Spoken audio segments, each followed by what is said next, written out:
Reciban todas y todos quienes nos acompañan en vivo y quienes posteriormente podrán verlo en diferido, una cordial bienvenida a un nuevo espacio de la Cátedra Jaica Costa Rica. Mi nombre es Ricardo Martínez Esquivel, coordinador del Observatorio Latinoamericano sobre Asia y África de la Universidad de Costa Rica. Para la Universidad de Costa Rica y la Agencia de Cooperación Internacional del Japón, JICA o JICA en español, es un placer presentar el día de hoy la sesión número 2 titulada Conceptos de modernidad durante la restauración Meiji y su impacto en el presente de Japón. En este encuentro, compartiremos con el doctor Esteban Córdoba, costarricense residente en Japón e investigador de la Universidad de Kitakyushu en ese país, a quien le agradecemos su disposición para intercambiar con nosotros su pensamiento e ideas sobre este interesante tema. Les recordamos que pueden hacernos llegar sus comentarios y preguntas por medio del canal de YouTube UCR Sede del Pacífico o el Facebook Live de la Oficina de Asuntos Internacionales y Cooperación Exterior de la Universidad de Costa Rica. Antes de darle la palabra a nuestro invitado, me permito leer su currículo. Esteban Córdoba Arroyo tiene un doctorado en Ciencias Integradas para la Sociedad Global, con énfasis en estudios asiáticos y sociología, y una maestría en Ciencias Integradas para la Sociedad Global con énfasis en Sociología y Relaciones Internacionales, ambas por la Universidad de Kyushu en Japón. También tiene una licenciatura en Periodismo obtenida en Costa Rica. Ha sido becario de los gobiernos de Japón y la República Popular China y ha trabajado por más de 10 años como editor a cargo de la actualidad del este de Asia para medios latinoamericanos. Desde el 2015 se dedica a la investigación de la Universidad de Kyushu, en Japón. Su trabajo se centra en el estudio de la reconstrucción de la memoria cultural en los medios masivos del este de Asia, particularmente la memoria sociocultural de la Segunda Guerra Mundial, la historia moderna de Asia Oriental, China y Japón, de 1700 a la actualidad, y la filosofía oriental con énfasis en el budismo Mahayana. Dicho esto, le doy la más cordial bienvenida al doctor Córdoba.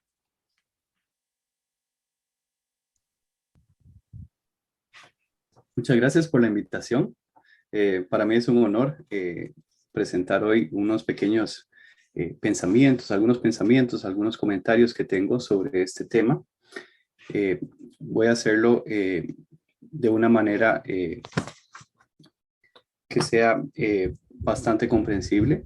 No voy a tratar de entrar en detalles históricos muy complejos.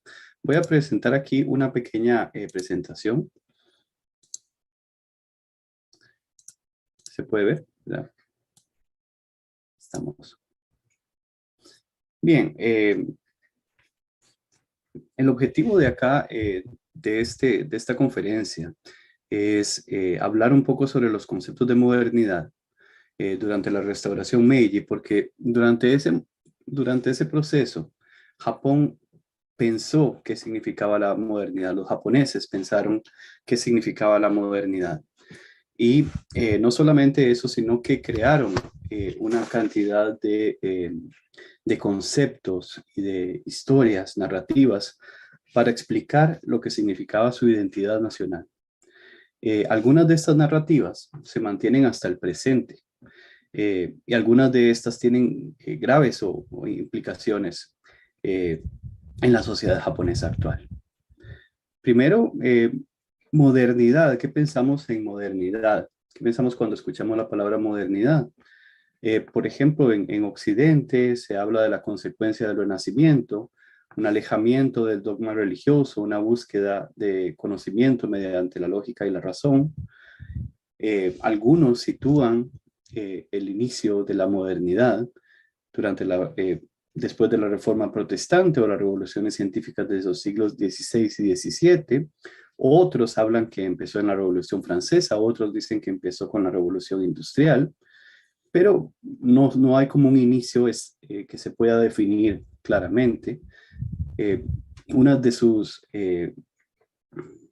cualidades principales es un cambio de mentalidad, una confianza en el progreso tecnocientífico, a veces desligado de la ética, que conduce a un proceso de racionalización de la sociedad que fue descrito por Max Weber, que en el que cada aspecto de la vida humana llega a ser sujeto de cálculo, medida y control.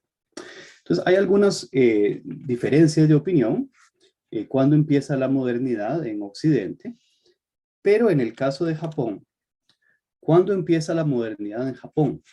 Es muy interesante que cuando uno lee los libros de texto de historia de Japón, en japonés, la modernidad empieza muy claro, muy claramente con los barcos negros. Hay no hay una resolución más grande, pero esta es una pequeña ilustración de la época de los barcos negros. Ya voy a explicar qué son los barcos negros. Entonces, la modernidad en Japón empieza en un momento específico con los barcos negros y específicamente en 1853 con la llegada de el comodoro Matthew Perry, un estadounidense, que llega a abrir Japón.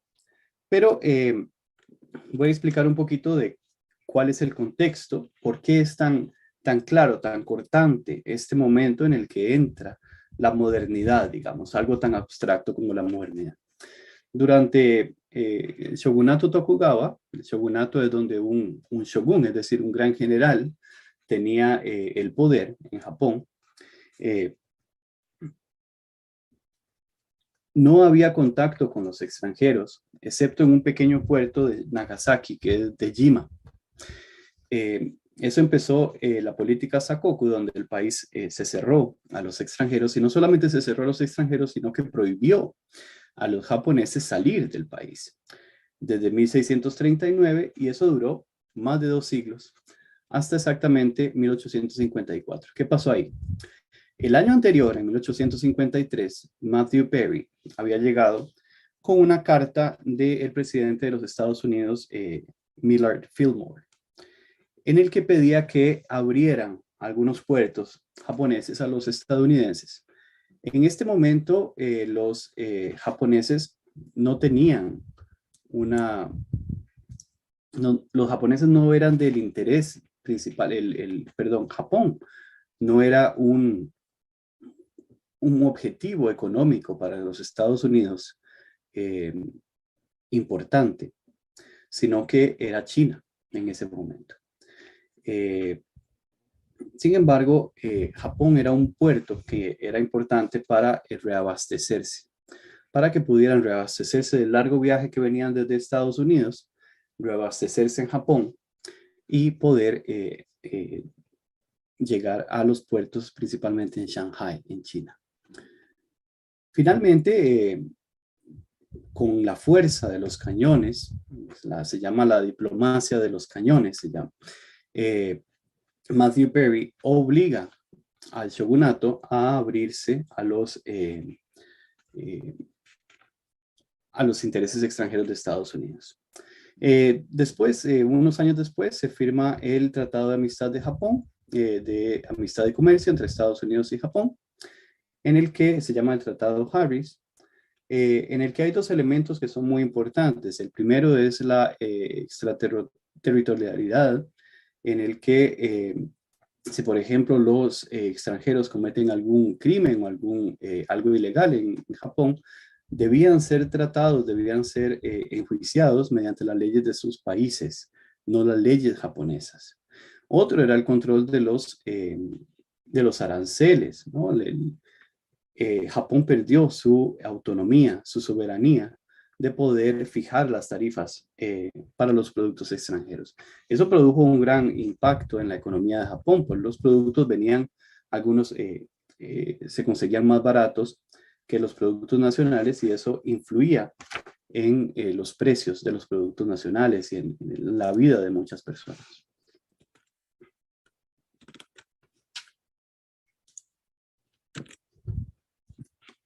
Con esta amenaza extranjera se genera desarrolla un movimiento entre la clase samurái y entre algunos intelectuales que se llamaba Son no Yoi, que era lealtad al emperador y rechazo a los extranjeros, en la que ellos querían devolver al emperador el poder. En ese momento el poder lo tenían los shogunes, los altos generales, Y el emperador era una figura más o menos religiosa, que no tenía un poder real, eh, tenía un poder simbólico de alguna forma. Y este grupo quería devolverle el poder al emperador, por eso se llama restauración, la restauración del poder imperial. Algunos lo llaman revolución, pero una de las mejores traducciones es restauración, restauración del emperador. Uno de los momentos claves es cuando se unen Satsuma y Choshu eh, para hacer esto realidad, poner al emperador de nuevo en el trono real, ejerciendo el poder.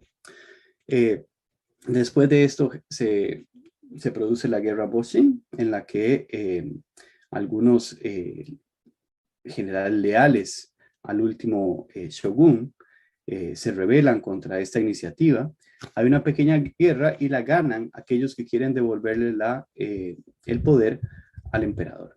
Y estos son los líderes de la nueva restauración Meiji. El emperador se traslada de Kioto a Tokio y se crean una gran cantidad de reformas que cambian completamente la sociedad japonesa. Entonces, aquí voy a hablar brevemente porque de algunas de estas reformas. La primera es una reforma social. En la época de Tokugawa había un sistema de castas en las que estaban los samuráis a la cabeza, luego los agricultores, luego los artesanos y en el último lugar los comerciantes. Esto es muy interesante. Los agricultores estaban arriba de los comerciantes. ¿Por qué? Porque los agricultores producían algo. Y ese era el concepto. Se elimina este sistema de castas. En teoría, todos se vuelven ciudadanos, se vuelven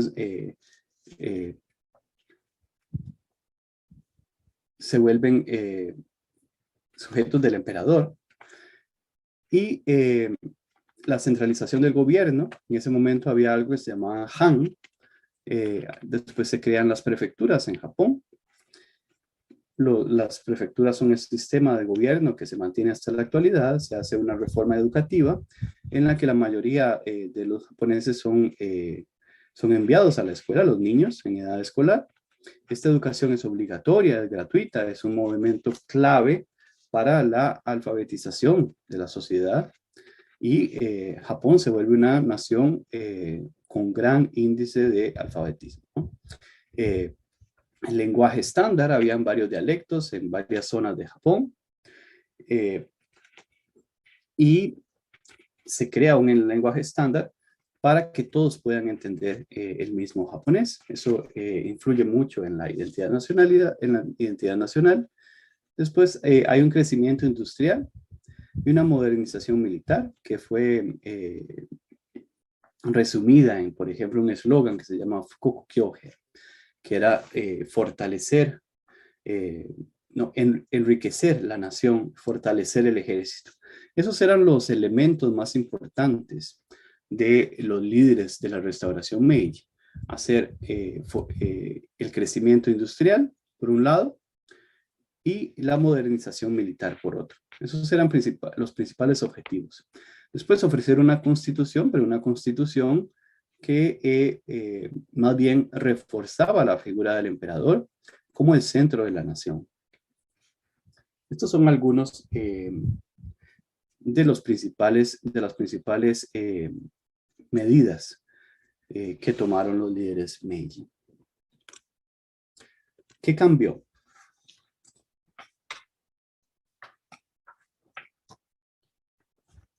Pueden ver acá en la fotografía, por ejemplo, algunas imágenes de cómo cambia la vestimenta de los japoneses durante esta época de transición. Las mujeres ya no visten el tradicional kimono, sino que visten ropa occidental, vestidos más o menos de esa época, lo que se vestía en la Europa del siglo XIX. El niño aquí aparece con un uniforme militar occidental. A la derecha aparece una cama, no aparece el tradicional tatami, el futón, sino que aparece una cama, la mujer está tendiendo la cama. A la derecha pueden ver los hombres ya con trajes y sombreros de copa, con peinados, cortes de cabello occidentales. En el centro esa figura que muestra esa resistencia a cambiarse, a occidentalizarse completamente con la ropa tradicional y el cabello, el estilo de cabello tradicional.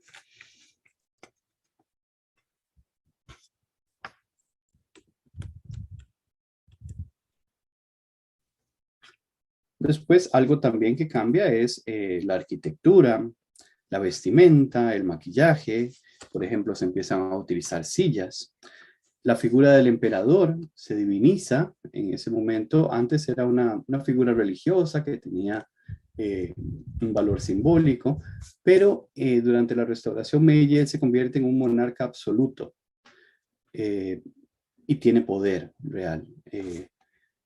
Se crean mitos nacionales en la que Japón es una nación que ha existido desde tiempos inmemoriales, en la que los dioses eligieron a Japón, los dioses crearon Japón, o los japoneses fueron elegidos por los dioses. Una serie de mitos nacionales. Y lo que es más importante, el centro de la conferencia que quiero dar hoy, es la búsqueda de una esencia nacional.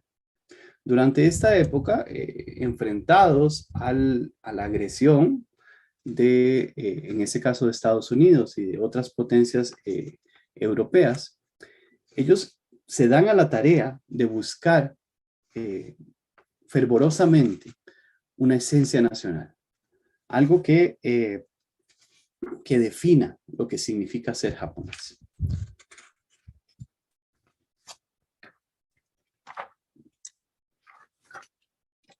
Y aquí hablo un poco de la crisis. La crisis que sucedió en ese momento, y en este caso hablo de una crisis de identidad,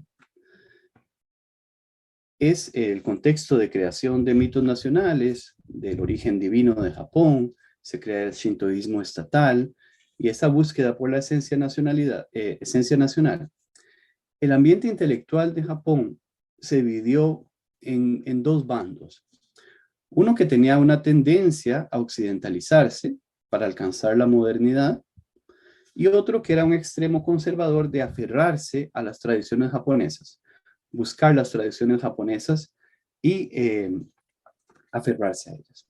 Este es un cuadro muy famoso que se llama Vista de Takanawa Shimachi, bajo una luna cubierta, del pintor Kobayashi Kiyoshika, en la que se describe muy bien esa crisis, ¿no? Ahí van los japoneses montados en el tren del progreso, literalmente, que es un símbolo, y también, en efecto, el progreso, lo que significaba progreso, por ejemplo, una medida en la que el gobierno calculaba el progreso de la nación eran los kilómetros de vías férreas que se construían. Y este tren significa el progreso. Este tren va alumbrando hacia el futuro, ¿no? Pero al mismo tiempo, el cuadro está dibujado, está pintado con la técnica ukiyo-e, que es una de las técnicas tradicionales japonesas. Este cuadro representa mucho esa transición, todavía cómo llegar a esa modernidad occidental manteniendo la esencia japonesa. Y por ejemplo, en el área de la pintura con esta técnica. Entonces, recapitulando, había una crisis de identidad en la que un bando era el conservadurismo nativista, que se remontaba al Kokugaku, que eran estudios nacionales, que buscaban el kokusui, que era la esencia nacional, algo que fuese completamente japonés, limpio, puro de las influencias extranjeras. Cuando empezó el Kokugaku en el siglo XVII, en ese momento el horizonte era China, el otro era China. Entonces buscaban una esencia nacional japonesa enfrentada a China, algo que fuera distinto de China. Pero después de los barcos negros estadounidenses, esta esencia nacional se define en términos del otro, que el otro es Estados Unidos. El segundo bando era una modernización al estilo occidental, un artículo muy famoso en esa época, escrito por Fukuzawa Yukichi, que es uno de los intelectuales más importantes de esa época. Se le atribuye a él, no se sabe si realmente él lo escribió, se le atribuye a él en la que él plantea esta teoría de Datsuaron, que es abandonar Asia, es decir, los países del este de Asia, China, en ese momento Corea, se estaban quedando atrás. Y la única manera en la que Japón podía sobrevivir era abandonar Asia y unirse a las naciones occidentales. Esto tuvo al final una gran cantidad de derroteros nacionalistas.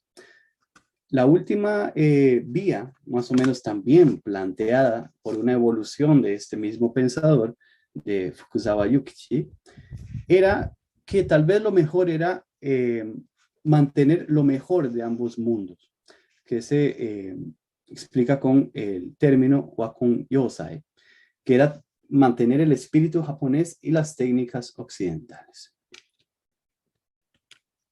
Sin embargo, y aquí está ya el núcleo de lo que quisiera hablar hoy, que quisiera conversar con ustedes y que me exprese sus opiniones, es que todas estas posiciones, incluso las más moderadas, partían del presupuesto de que existía algo como una esencia nacional, que podía ser investigada científicamente.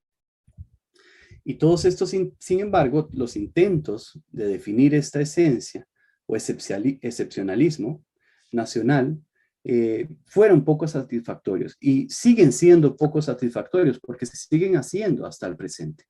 Durante la restauración Meiji se crearon una serie de intentos desesperados por definir lo que significaba esa esencia japonesa, pero han continuado hasta el presente. De hecho, todos estos se mantienen. Estos libros son muy populares en Japón.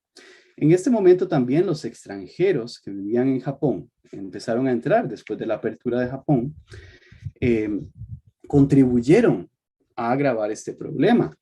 Porque, por ejemplo, los que más conocemos, como Basil Chamberlain o Lafcadio Hearn, ¿no? Ellos leían la sociedad japonesa en términos orientalistas y siempre hablaban de que Japón era lo exótico. Hablaban de Japón, de la mentalidad japonesa como irracional, inescrutable, emocional, por ejemplo. Entonces, habían esfuerzos dentro de Japón por descubrir esa esencia nacional, y los extranjeros que vivían en Japón también se dieron a esa tarea. Pero vamos a ver a qué conclusiones llegaron. Por ejemplo, el carácter nacional japonés era naturalmente puro y solamente se revelaría en su esplendor cuando se eliminaran las influencias extranjeras. Primero en el siglo XVII las chinas y después las occidentales, después de la segunda mitad del siglo XIX. Otra era que los japoneses tenían un refinamiento y una apreciación estética diferente de todos de los otros pueblos del mundo. Algunas palabras son mono no aware wabi-sabi, que tratan de decir que los japoneses tenían una sensibilidad diferente a otras personas. Después, otros eran, todos esos son tratados, son libros, son disertaciones que hacen japoneses y algunas las hacen extranjeros durante la restauración Meiji y que siguen hasta el presente. Pues existe una forma auténtica de ser japonés, por ejemplo, que los japoneses son humildes, son perseverantes o son testarudos, o metáforas omniabarcantes como la tendencia a la armonía, al silencio, al trabajo en grupo. Algo que se repite mucho es que son emocionales. El comportamiento emocional, que son asociados a una percepción más aguda de la transitoriedad de la vida, o todo lo contrario, que no expresan o no tienen las mismas emociones. Estos dos elementos se desarrollan simultáneamente en diferentes autores, pero el factor de lo emocional, algo que los japoneses son particularmente emocionales, es también una de las teorías que aparecen en esta época. Finalmente, las últimas tres, pero sobre cada una de estos puntos se han escrito libros, muchos libros, una evolución sui generis debido a la influencia del clima. O sea, el clima de Japón influye en la manera de ser de los japoneses y las particularidades de su geografía influyen en la manera de ser de ellos. Esto tiene un nombre, incluso en japonés, que se llama Fudoron, y filósofos de gran prestigio han tratado sobre este tema. Después, la existencia de una mentalidad especial en la cual los límites del yo y el otro son fluidos y hay una fusión entre el yo y el otro. Y el último es el que el idioma japonés es diferente de otros idiomas humanos y eso condiciona a los japoneses a pensar en patrones peculiares, sin paralelo, ¿no? Ahora veamos cuán popular o cuán populares han llegado a ser estas ideas en el presente. Estas ideas que se desarrollaron yo encuentro el germen de estas ideas en la restauración Meiji. Algunos van más atrás, a los estudios Kokugaku del siglo XVI y XVII, de los siglos XVI y XVII. Pero el punto es que han sido muy, muy populares. Y los estudios de la japonología en inglés o en español, o los estudios nacionales en japonés, todavía siguen buscando sin cesar esta identidad, esta esencia nacional de lo que significa ser japonés. Algunos con implicaciones verdaderamente nacionalistas. Por ejemplo, si los japoneses somos realmente japoneses. Otros dicen, ¿cómo no nos hemos dado cuenta de ese algo extraordinario que tenemos nosotros, los japoneses? O ¿por qué los japoneses son superiores? Somos superiores. Y este tipo de publicaciones son increíblemente populares. Por ejemplo, entre 1946, terminada la Segunda Guerra Mundial, y 1978 solamente, se publicaron más de 700 libros y artículos de investigación sobre esto, qué significaba ser japonés, la esencia de los japoneses.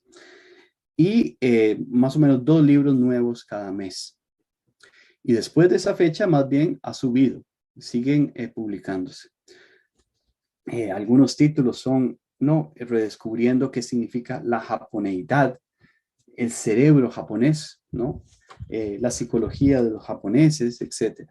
Entonces, este género ha sido muy, muy, muy, muy popular. Ahora bien, sobre lo que quisiera conversar, y aquí esta es la parte que me gustaría que discutiéramos, es las implicaciones que esto tiene. El problema es que la búsqueda de esa esencia nacional parte de una serie de presupuestos que no se pueden demostrar teóricamente ni validar empíricamente. El primero, hay varios presupuestos incluidos en esta manera de ver el mundo. El primero es que los japoneses constituyen una entidad racial. Aquí yo uso esta palabra como la usan algunos de los autores. Por supuesto, yo no considero que la raza sea un término que se deba utilizar en la actualidad. Una entidad cultural y socialmente homogénea, cuya esencia permanece inalterada de tiempos ancestrales. Esto tiene el problema de que ignora las diferencias de clase, las diferencias de género, las diferencias de edad, al tiempo que niega la libertad de agencia, la libertad de los individuos japoneses en beneficio de esa pretendida homogeneidad del grupo. El segundo presupuesto es que los japoneses difieren radicalmente de otros grupos, de otros seres humanos. Y esto tiene un problema muy importante, y es que ignora la común humanidad que comparten con otras sociedades, es decir, que son realmente casi idénticos a cualquier otro grupo humano. Tienen las mismas preocupaciones, tienen los mismos miedos. Eh, y además enfatiza las diferencias con la otredad, es decir, nosotros japoneses somos distintos a, por ejemplo, los chinos, los estadounidenses, los coreanos, pero minimiza las diferencias dentro del colectivo, es decir, nosotros japoneses somos iguales, aunque dentro de ese colectivo haya diferencias que son notables, como la clase, el género, la edad, etc.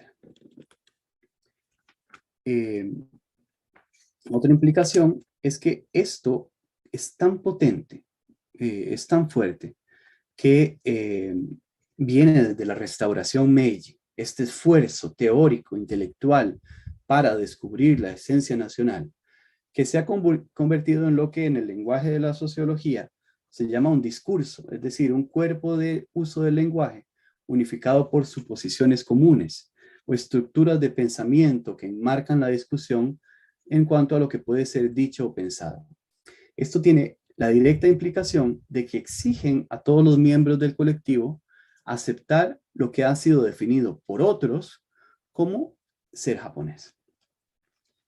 En el lenguaje de la fenomenología sociológica, por ejemplo, estos discursos son expuestos por algunos miembros como atributos sine qua non del colectivo, externalización, que se vuelven hegemónicos en la esfera pública, institucionalización, y luego son internalización, por otros miembros de la sociedad hasta que se vuelven verdades que no vale la pena cuestionar. Y hay luchas de poder entre los que son autoproclamados voceros de la identidad nacional, que intentan imponer a otros su concepto de lo que significa ser japonés, y aquellos que se resisten a ser estereotipados.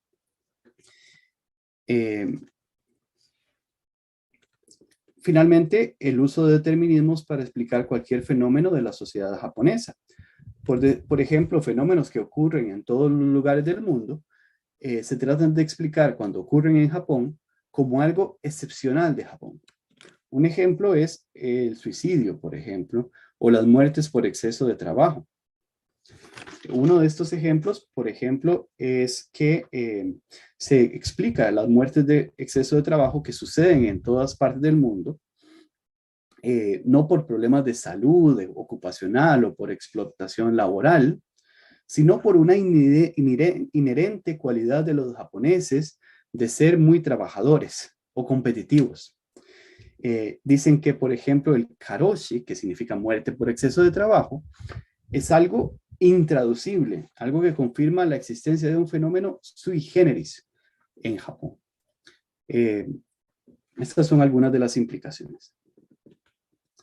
Ahora, mi conclusión, mi opinión personal es que no hay una necesidad de buscar esta esencia nacionalidad con tan afán, porque cuando uno vive aquí y ve la sociedad japonesa, es claro que es una sociedad cultural, lingüística, religiosa y étnicamente diversa. La sociedad japonesa no es uniforme, sino que está compuesta por una multiplicidad de individuos que poseen distintos mundos interiores, valores, actitudes y sobre todo libertad de agencia. Finalmente, la existencia de una esencia que atraviesa y constituye a todos los miembros presentes, pasados y futuros de una nación, no solo es imposible de probar, sino que quizá no sea necesario buscarla. Algunos comentaristas sobre esto dicen que quizá parece a la búsqueda del flogisto, algo que los químicos buscaban sin cesar y después se dieron cuenta de que no existía. Con esto quisiera terminar la presentación, pero me gustaría escuchar comentarios de algunas personas de la audiencia, a ver qué opinan sobre esto. Muchísimas gracias.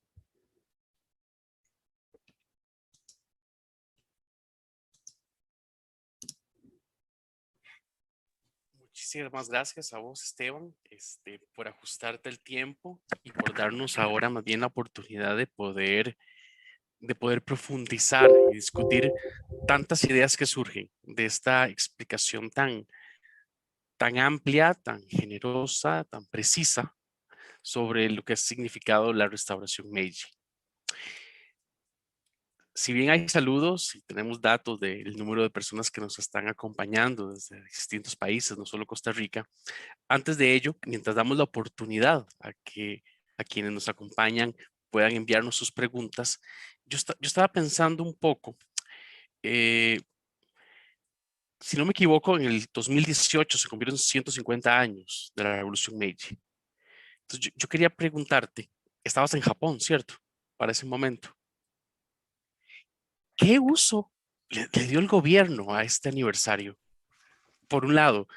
Por otro lado, ¿cuáles han sido las relecturas, las reflexiones? Eh, ¿Podemos pensar retrospectivamente? Bueno, por un lado, ¿qué uso se le dio? Hubo propaganda de gobierno, la revolución Meiji es un símbolo porque explica el Japón de hoy de una u otra razón o no. Y por otro lado, pensando en esos 150 años, hoy 154 años, ¿cómo podríamos releer, dibujar, ver en el paisaje del pasado en términos globales o en una perspectiva global la revolución Meiji? Son esas dos preguntas. El uso que se le dio en su 150 aniversario y esa lectura en términos globales, si la vemos de manera retrospectiva a la revolución Meiji.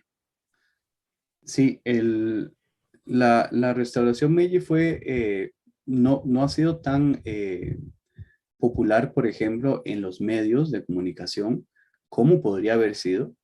Eh, Como bien mencionas, podría haberse explotado eso en los medios de comunicación. Sin embargo, sí hubo algunos programas, pero no fue como el foco de la atención de los medios de comunicación. Sí hubo, por supuesto, programas, pero no es algo como decir el aniversario del fin de la guerra, de la Segunda Guerra Mundial. En ese caso, sí, la mayoría de los medios solamente hablaban de eso. Pero la restauración Meiji, sin embargo, aparece en películas, en documentales y en algunos discursos oficiales del gobierno. Pero se ha utilizado porque fue una restauración exitosa. Fue una revolución exitosa, fue un momento exitoso que se compara con el desastre, por ejemplo, de la Segunda Guerra Mundial. Eh, las, la Segunda Guerra Mundial se recuerda como un desastre, ¿no? Como un cataclismo que sucedió en Japón, pero la restauración Meiji más bien fue como un periodo de éxito, en el que incluso en el aspecto militar ellos ganaron las guerras en las que participaron. Ganaron la guerra con China, ganaron la guerra contra Rusia. Eh, el resultado de esa modernización hizo que Japón fuera una de las pocas, la primera nación no occidental en modernizarse y en alcanzar estándares de progreso, que en ese momento eran los kilómetros de vías férreas, las comunicaciones, telecomunicaciones, eh,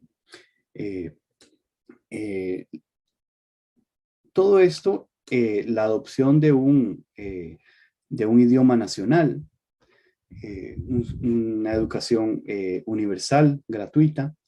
Este tipo de éxitos, de cosechas, se han explotado mucho en el imaginario colectivo como un momento de triunfo. Realmente fueron exitosas y tuvieron como consecuencia éxitos, no solamente en el reconocimiento de Japón como una potencia en el grupo en el grupo de las naciones, sino como un éxito militar también, reflejado en las victorias en China y en Rusia, en la Rusia zarista.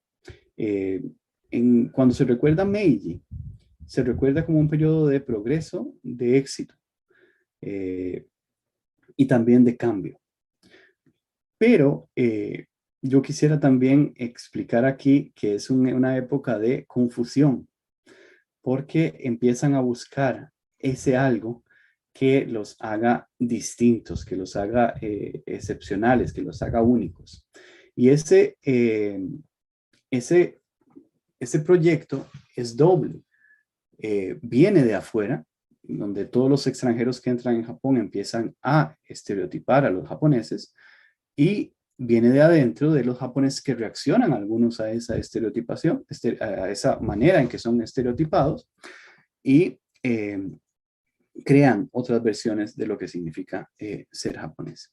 Pero sí, después en contexto global, ¿cómo podrían repetirme la pregunta? Si miramos de manera retrospectiva la revolución Meiji, ¿cómo la ubicamos? Si la pensamos en términos globales, si pensamos en términos globales, ese cambio del siglo XIX al XX, ¿dónde se ubica la revolución Meiji?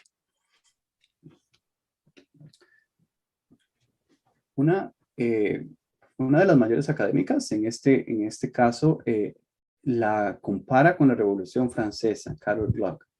¿Y por qué? Porque es una revolución que viene desde arriba, no desde abajo. Es una revolución de los aristócratas. Es una revolución que fue planeada. Por eso no se usa, en algunos casos, no se usa el término revolución, sino restauración. En fin, algunos consideran que tiene un impacto en Japón de las mismas proporciones que tuvo la Revolución Francesa, por ejemplo, en Francia o en Europa, y que coincide en este elemento de que fue hecha desde arriba. No fue una revolución proletaria, por ejemplo, no fue una revolución de los campesinos que querían quitar al shogun y poner un gobierno distinto. Para nada fue una revolución desde arriba. De hecho, en la literatura en inglés y en japonés se usa ese concepto, una revolución desde arriba. Eh, y en la historia global, podría decirse que fue el momento en el que la modernidad toca a Japón, en el que Japón inicia la modernidad. Como lo dije al principio de la conferencia, ¿cuándo empieza la modernidad en Occidente? Es un tema que pueden debatir los historiadores y se puede discutir, pero ¿cuándo empieza la modernidad en Japón? Empezó cuando llegaron los barcos negros de Estados Unidos. Y así es como muy claro, así lo ven ellos como un momento decisivo, un punto de quiebre, y la respuesta que da Japón a esos barcos negros es la restauración Meiji. Y fue exitosa, realmente fue exitosa hasta la época Taisho. Todo esto siguió siendo exitosa, donde ya se empiezan a ver los problemas de esta restauración, es cuando Japón empieza a expandirse, ¿no? Empieza a expandirse con políticas imperialistas y ya se convierte en un imperio agresivo en este caso. Ha sido claro que el advenimiento de la modernidad no significó un quiebre con la tradición, no significó un quiebre con el pasado, más bien significó un momento de relación, de enfrentamiento entre estructuras anteriores que se convirtieron en posibilidades opuestas a todo el paquete de la modernidad o que incluso se hibridaron con ella. He entendido bien. Procesos muy similares a los que encontramos, por ejemplo, en mi experiencia de investigación en Centroamérica o en la misma China, en esos momentos de advenimiento de la modernidad. En el caso de Costa Rica o en el caso de China, son muy claros, son muy claras las formas de sociabilidad e incluso ideas que se manufacturan entre esa modernidad que se empieza a construir y ese pasado que se resiste e intenta subsistir. ¿Qué ejemplos en términos de sociabilidades, formas de organización e incluso de promoción de ideas podemos encontrar en esa modernidad que está llegando a Japón? ¿Qué especificidades de esa modernidad se empiezan a desarrollar en Japón precisamente por esa tradición que se resiste, que se mantiene? Ahí tocas un punto muy interesante y es que la tradición, para muchos intelectuales de la época, de la época Meiji, existía una tradición japonesa, eh, una cultura japonesa, un espíritu japonés, uno, que debía ser redescubierto. Sin embargo, lo que otros académicos piensan es que en realidad había un montón de culturas, había un montón de tradiciones distintas por todo el archipiélago japonés. Había diferentes dialectos, diferentes sí, tradiciones regionales, no una tradición que hubiese en todo el país, sino tradiciones de acuerdo con los pueblos, con los lugares más pequeños. Además, el concepto de lo tradicional, por ejemplo, si nos imaginamos quizá tal vez una geisha tocando el koto o el shamisen, ese tipo de tradición es la tradición de una clase en particular, no de todas las clases sociales japonesas, es la tradición de un grupo específico, eh, pero lo que coexistían era una gran cantidad de tradiciones. La tradición, por ejemplo, de las clases menos adineradas, la tradición de las clases adineradas, las tradiciones que tenían las mujeres en el campo, a las tradiciones que tenían las mujeres las mujeres que vivían en las clases altas, la tradición que tenían los marineros, la tradición que tenían los samuráis, no es la misma.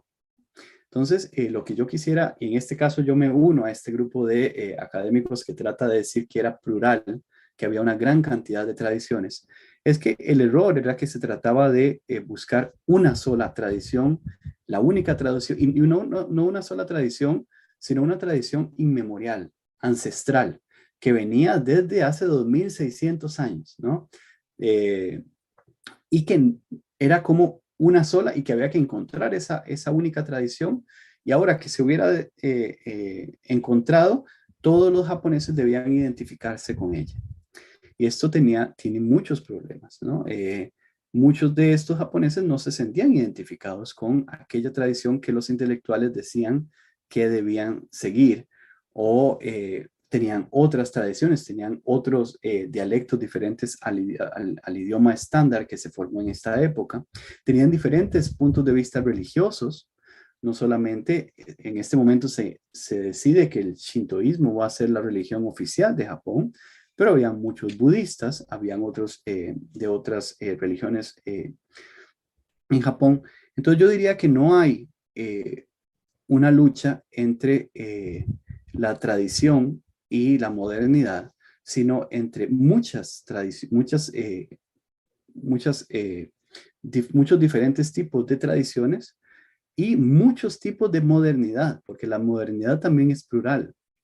No es una sola modernidad que viene como en un paquete y que se puede seguir al pie de la letra, sino que habían diferentes interpretaciones de la modernidad. De hecho, es uno de los conceptos de una de las discusiones en la época, ¿no? Para diferentes intelectuales occidentales existían diferentes interpretaciones de la modernidad. Entonces, yo diría que son dos, es un choque de una pluralidad de tradiciones y un choque de una pluralidad de modernidades que sucede en esa época. Y yo hubiese entendido que, yo hubiese preferido que la interpretación es darse cuenta de la riqueza que había en esta pluralidad de tradiciones, en esta pluralidad de modernidades, y no tratar de cerrar el panorama a una sola tradición, a una sola modernidad, a una sola forma de ser japonés, a una sola forma de, como usamos aquí ejemplos, mentalidad, apreciación estética, moralidad. No hay una sola. Esteban, muchas gracias. Ya se están animando en las redes. Contarte algunos saludos, Cilia, de parte de Cilia Núñez. También te envía un fuerte abrazo el profesor de filosofía de la sede del Pacífico, Héctor Ferlini. Dice, gran amigo tuyo desde hace muchos años. Nos plantean la siguiente pregunta. Alejandro Morales de la OAICE dice lo siguiente. En la sesión anterior, a cargo del señor Kitowaka, se habló sobre la sustitución de los feudos por prefecturas y el movimiento por las libertades y derechos civiles como aspectos sociales importantes más allá de la industrialización. ¿Qué opinión merecen estos hechos históricos en el modelo sociedad actual en Japón?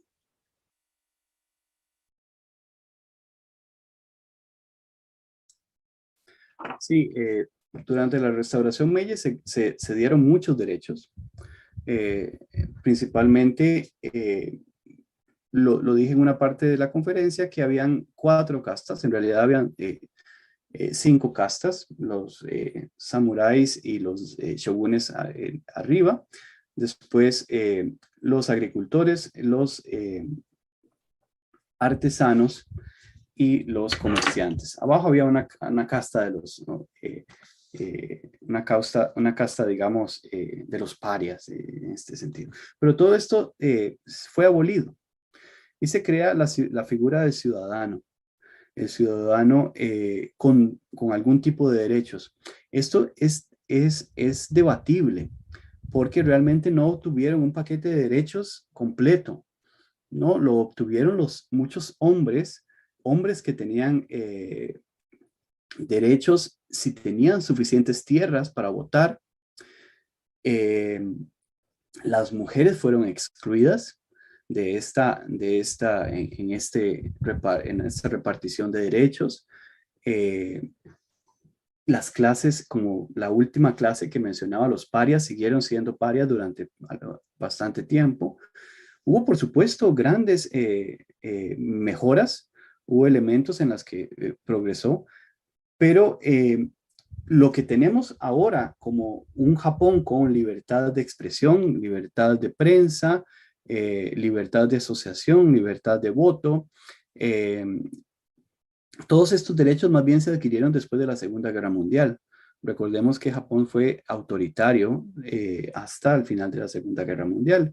Eh, la restauración Meiji dio muchos privilegios a los aristócratas, dio algunos derechos a la población, pero cuando nos vamos adentro y vemos los detalles de qué fue lo que realmente recibieron las personas de a pie, no fueron tan positivos. Por ejemplo, el servicio de conscripción universal. Antes había una clase de guerreros que eran los samuráis y ellos eran los guerreros, ¿no? Después de la restauración Meiji, el ejército se crea con toda la población que puede ser conscripta, ¿no? Y para ellos no fue algo muy placentero, ¿no? Ser obligados a ir al ejército. Tenían derecho ahora a servir a la nación, pero veamos qué tipo de derecho es ese. Eh, Algo que las mujeres, las feministas resienten mucho, es que se le dieron derechos a los hombres y no se les dieron derechos a las mujeres hasta mucho tiempo después. Después, la Constitución Meiji, que sobrevivió hasta la Segunda Guerra Mundial, hasta el final de la Segunda Guerra Mundial, es eh, tiene algunos elementos progresistas. Esta palabra es difícil de decirla, pero tiene algunos elementos, sí, que mejoraron la calidad de vida de algunos ciudadanos, pero en realidad es una constitución monárquica, que de hecho fue imitada de la constitución prusiana, y es una constitución bastante militarista. Su objetivo es crear ciudadanos leales al emperador y a la nación, obedientes, leales, y no es tanto el paquete de derechos que imaginamos ahora cuando pensamos en derechos civiles, derechos humanos, ¿no? Esa no era la principal preocupación de la restauración Meiji. Y esto espero que no sea muy polémico, pero es cierto, ¿no?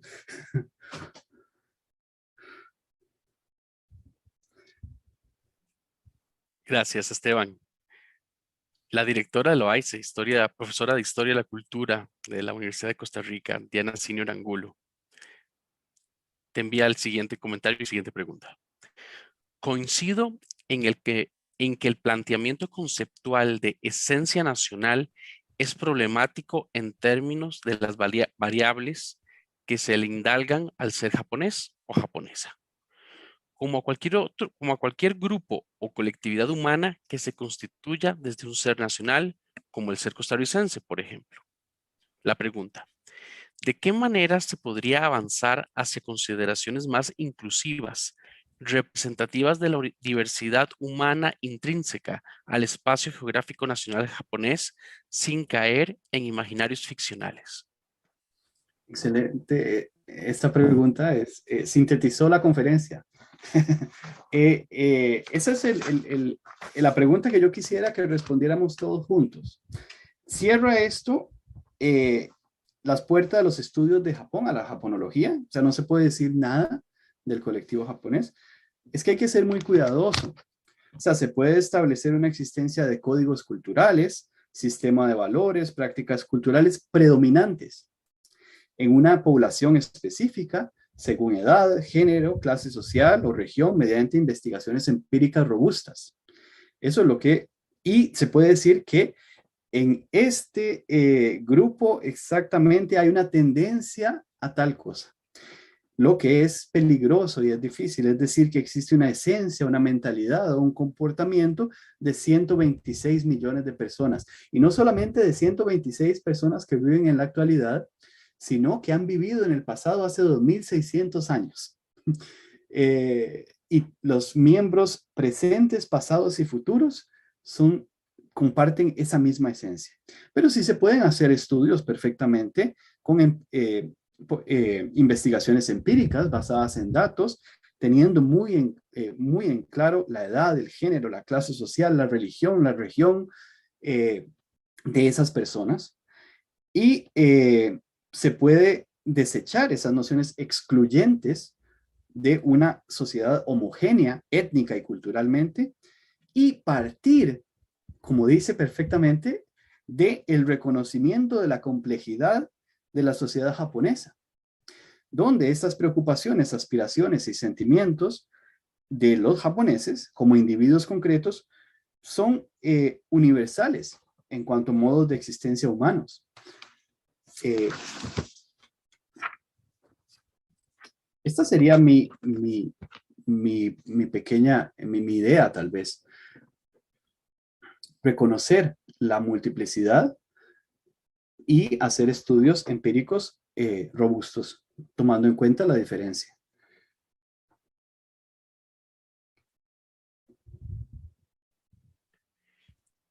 Gracias, Esteban. Lo dijiste un poco ahora que hablabas sobre lo limitado de la concepción de la ciudadanía durante la restauración Meiji. ¿El proceso de restauración Meiji fue un proceso violento? Y si lo fue, ¿en qué sentido lo fue? ¿O a qué niveles lo fue? Y esta pregunta te la hago pensando un poco. ¿Podríamos hablar de los perdedores de la restauración Meiji? Claro, te respondo rápido. Violento, ¿qué entendemos por violento? Porque cuando Marx no solamente interpretaba la violencia como algo, ¿no? Sino como un cambio radical. Y cuando hay un cambio radical, sí es violento, ¿no? Y en ese sentido fue violento. Pero además hubo una violencia física, por supuesto, porque hubo la guerra Bonin. Esa guerra fue de los Boshin, perdón, que es el momento en el que los que eran leales al shogun se rebelaron contra aquellos que querían hacer la restauración Meiji y hubo una guerra en la que siguió se siguieron peleando hasta lo que ahora se conoce como Hokkaido. Y ahí hubo un pequeño foco de resistencia, pero al final fue aplacado. Y esta guerra Boshin en 1868, pero cuando esa guerra terminó, después el proceso fue bastante pacífico en términos relativos.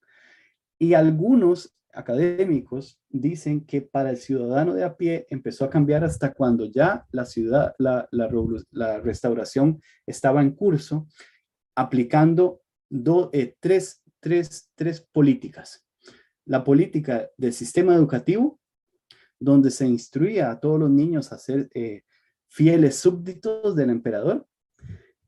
La otra eran los medios de comunicación, en ese momento eran periódicos, ¿no? Y el otro era el servicio de conscripción universal. Ahí fue donde ya la ciudadanía, todas las personas empezaron a sentir la potencia y la fuerza de la restauración Meiji. Pero en sus inicios eran principalmente algunos sectores, no todos. Y los perdedores de la restauración Meiji, claro, los samuráis. Los samuráis fueron eliminados. De hecho, la rebelión Satsuma, que es de alguna forma reflejada en esta película, El último Samurái, donde aparece Tom Cruise y todo esto, es basada muy ligeramente en esta revolución Satsuma que hacen los samuráis, porque los samuráis son eliminados como clase y ellos recibían una pensión del gobierno. Cuando el sistema de conscripción se vuelve universal y cualquier campesino puede ser obligado a ir al ejército, ya no se necesitan samuráis, ¿no? Ya no se necesitan samuráis y estos son eliminados como clase, pierden su pensión y se vuelven ronin, que son personas que andan ahí vagando por las ciudades y les quitan el derecho a usar espadas, les cortan el cabello, pierden todo su estatus como clase. Y ya algunos dicen que termina el camino de la espada, porque lo que significaba una vida de entrenamiento en artes marciales, en el uso de valores samuráis, el bushido, todo esto, ahora cualquiera puede ser un soldado si le dan nada más un fusil. Entonces ahí los perdedores fueron la clase samurái en una de todas eh, de las cosas que se pueden decir. Muchas gracias, Esteban. Tenemos dos preguntas más antes de cerrar, Sí, diametralmente distintas. La primera es, ¿hubo un proceso de imaginación, construcción de héroes nacionales muy propios durante la restauración Meiji? Y si lo hubo, ¿esos héroes, esos íconos se mantienen hasta el día de hoy? Y la segunda pregunta, ¿es recurrente el tema o el periodo de la restauración Meiji en la cultura pop japonesa, pensando en anime o manga?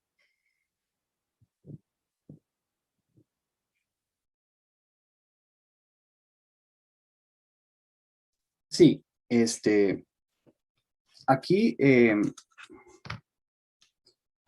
los, los héroes de la restauración Meiji, algunos en el imaginario colectivo, son aquellos que pelearon en la revolución Satsuma, es decir, aquellos samuráis que se negaron a ser eliminados como clase y que lucharon contra los líderes de la restauración Meiji. Todos estos samuráis han sido convertidos en héroes en películas y se mantiene, porque también esto está relacionado con el tema que ellos representan esa esencia nacional, ese espíritu japonés que se negaba a morir. Entonces, sí han sido utilizados, ya muchos de ellos eh, han sido convertidos en héroes. Claro, y ellos perdieron esa guerra, ¿no? Ellos perdieron esa guerra, fueron masacrados porque ellos peleaban con armas tradicionales, con espadas, con arcos. Fueron masacrados por el ejército moderno de la restauración Meiji, pero aunque la perdieron, se han convertido en héroes para muchos en el imaginario colectivo. Después, esta restauración Meiji en manga o en anime, no soy experto en manga y anime, no, pero sí veo que, por ejemplo, aparecen algunas referencias en libros de manga que son educativos para niños. Algunos niños estudian historia con manga, ¿no? Y son bastante relacionados a lo que realmente pasó. Son hasta cierto punto académicamente serios, ¿no? Estos mangas se utilizan para enseñarle a los niños historia y aparecen muchas referencias a la época Meiji. Y lo que más se mantiene también de nuevo en el imaginario colectivo es esta idea de los japoneses volviéndose occidentales con sombreros de copa. Esa imagen de los hombres con sombreros de copa y las mujeres con grandes vestidos. Después la idea de la cama. Hay camas, hay mesas, hay cucharas, no hay palillos chinos. Este tipo de cosas aparecen mucho en la memoria visual del manga, del anime, se ve mucho, ¿sí? Pero quisiera saber más para dar una opinión experta, pero en este caso no domino el tema lo suficiente. Esteban, solo agradecerte la excelente presentación que has dado hoy. Realmente nos has instruido, nos has iluminado en un tema que al menos todavía desde la Universidad de Costa Rica, con todo lo relacionado con la japonología, estamos en pañales, estamos buscando que el estudio sobre los mundos culturales de Japón empiecen a desarrollarse académicamente en la Universidad de Costa Rica. Un placer contar con vos, agradecido también con la tecnología que nos permite tenerte desde Japón. Ya son, creo que tercera o cuarta participación con nosotros. Muchísimas gracias, Esteban, y a todas las personas que nos han acompañado. Muchas gracias por la invitación y espero que esto nos ayude a pensar un poco también cómo pensamos la identidad nacional costarricense, ¿no? Y cuáles son las implicaciones que se derivan de estas construcciones. Muchísimas gracias. Sin duda alguna, Esteban, tu exposición es, si pensamos Costa Rica es un espejo en términos de procesos, de ideas, de ese advenimiento en la modernidad. A todas las personas que nos han acompañado, nuestro agradecimiento por estar esta noche Costa Rica, mañana Japón, y decirles que con motivo antes de cerrar, queremos recordarles que la Cátedra Jaica Costa Rica es una iniciativa académica que nos envolverá durante varias semanas, entre mayo y agosto del año 2022, en una serie de conferencias que permitirán conocer las experiencias y lecciones aprendidas de Japón a través de su modernización y cooperación para el desarrollo. En este marco, agradecemos la colaboración conjunta de la Oficina de Asuntos Internacionales y Cooperación Externa y de la sede del Pacífico de la Universidad de Costa Rica en coordinación con JICA para llevar a cabo esta y las siguientes sesiones. Por último, aprovechamos para invitarles a la sesión número 3 sobre la Estrategia de Desarrollo Económico de Japón, a celebrarse el próximo miércoles 22 de junio del presente año a las 6 de la tarde.